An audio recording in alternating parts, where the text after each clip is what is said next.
event na to. Hindi magsasalita dito sa... Hindi ako sanay eh. Pero tsaka wala akong nagawang speech. Hindi nga.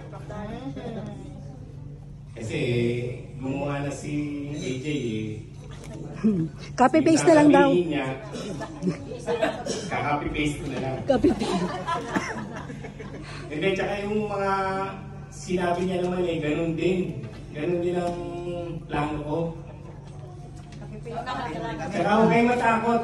Kung sinabi niyang marunong siyang ng martial arts, eh magkasama naman kami doon.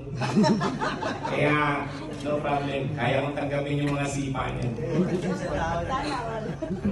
Aisos. Aisos. Pero alam niyo,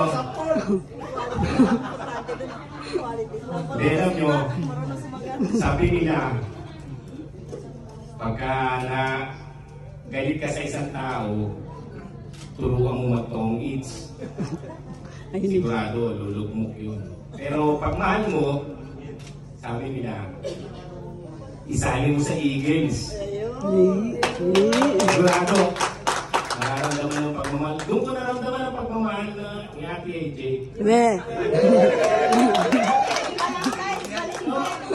Kasi siya ang nag-aya sa akin sumali rito. So ngayon, pareho na kaming kasali dito. Eh, pareho rin naman kaming kasali sa Cats Club. Kaya, kaya ko yan. Then joke lang. Yung mga sinabi niyang plano, ganun din ang plano ko. Sa yung unang-unang gagawin natin, yung Iftar Drive. Malapit na ang Ramadan. Siguro, ilang linggo na lang, Ramadan na.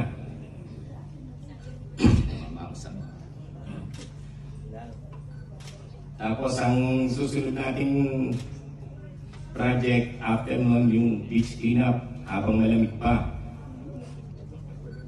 Yung mga susunod dun na sasabihin na natin eh, katulad ng libreng gupit, libreng ahit. Ay, gupit lang, gupit. Pwede ding ahit. Babae sa ate. Recognizes na niyo. Sa babae daw, libreng ahit. Hindi, libreng kulot. Hindi nila nagpapagupit mo ngayon. Libreng kulot. Tapos siyempre sa December, yung palugaw, hindi naman mawawala yun. May bawang daw, tsaka Lagyan natin ang laman na. Oo. Meron ng goto. champurado.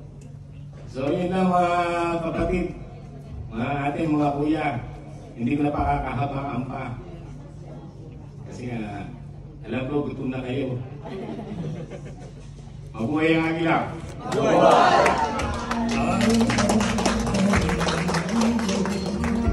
So, naman sa ating